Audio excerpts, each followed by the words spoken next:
Hello, welcome to my channel and thanks for watching this video.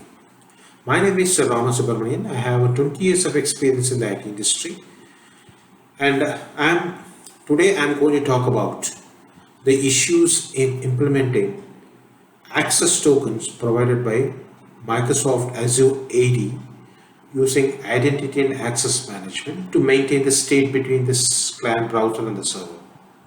Okay. Before going directly into this issue, let me go back 10 to 15 years when we were using classic ASP to write websites.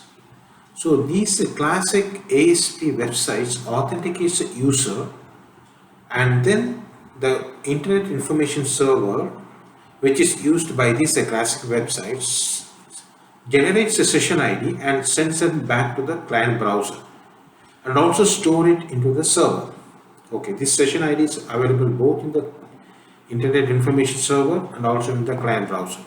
So my subsequent request from the client browser has this session ID embedded and then sent to the server. The server understands that this request is coming from me by decrypting information from the session ID and then sends a relevant information back to me.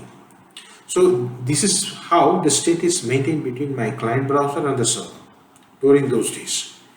Now coming to these days when everything is moving into the cloud, how the state is maintained between the client browser and the server.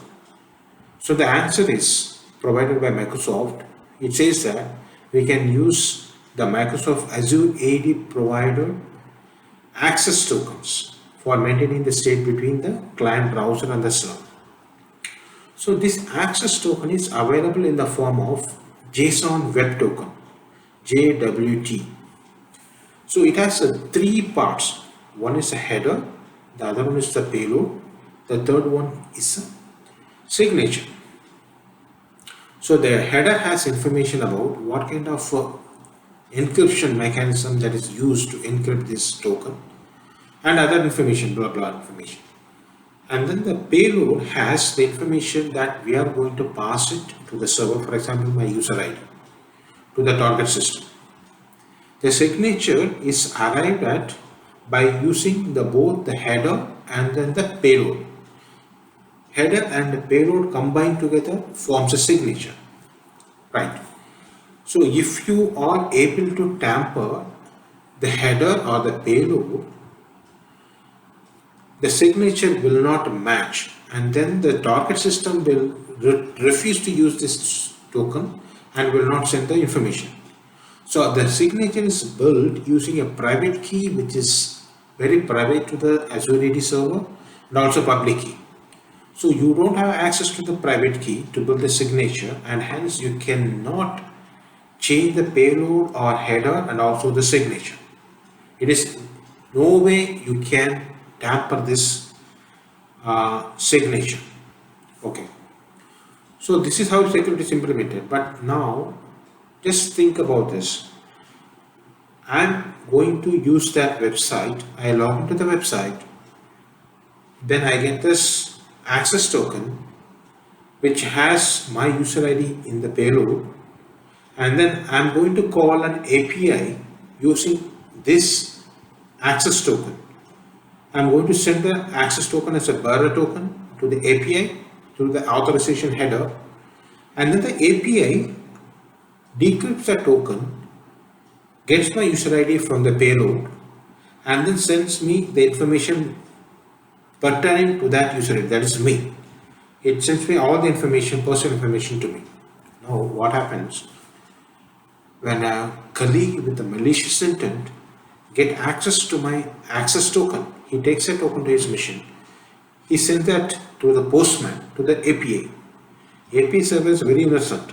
Okay, he doesn't know whether the user ID is belonging to me or him. He just sends back the information which is available for the user ID in the payload.